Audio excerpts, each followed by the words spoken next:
yatayarishe mishale mingi tena ya moto, hata Shetani yatayarishe mishale mingi tena ya moto, kwa upanga wa Roho tutamushinda tu, kwa upanga wa Roho tutamushinda tu. Bwana utukufu.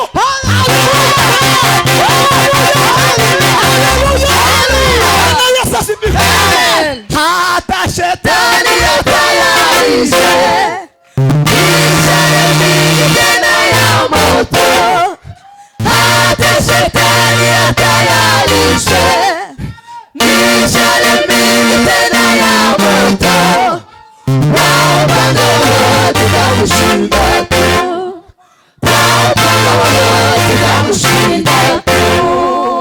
Usiangalie shida za ulimwengu, nimekuandalia mambo mazuri. Usiangalie shida za ulimwengu, nimekuandalia mambo mazuri. Hata Shetani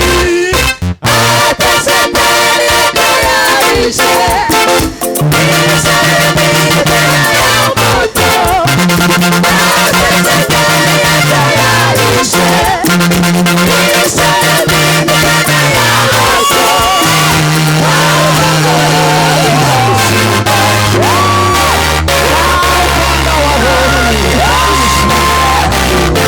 Haleluya! Amen. Amen. Amen. Tukufu Yesu ndawe mazamuka. Yes.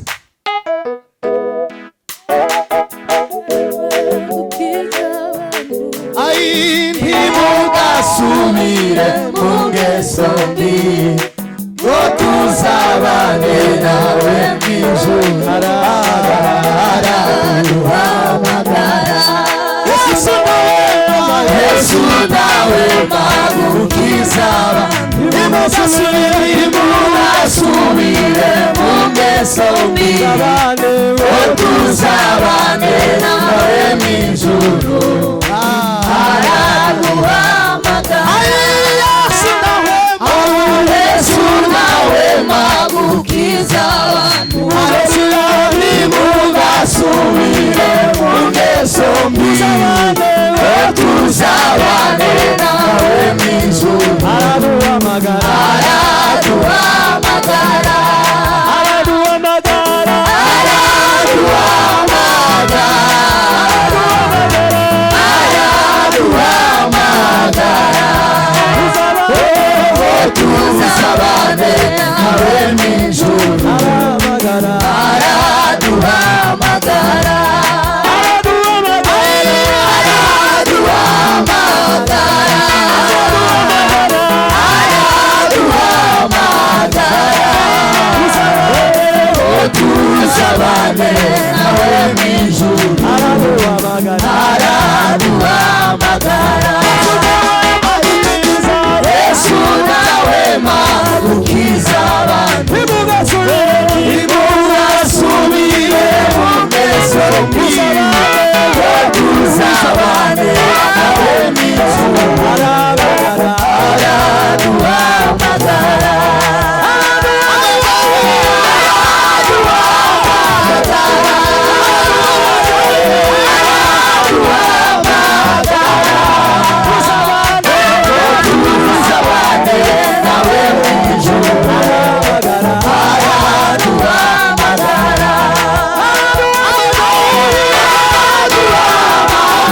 Bwana Yesu asifiwe. Tutange haleluya.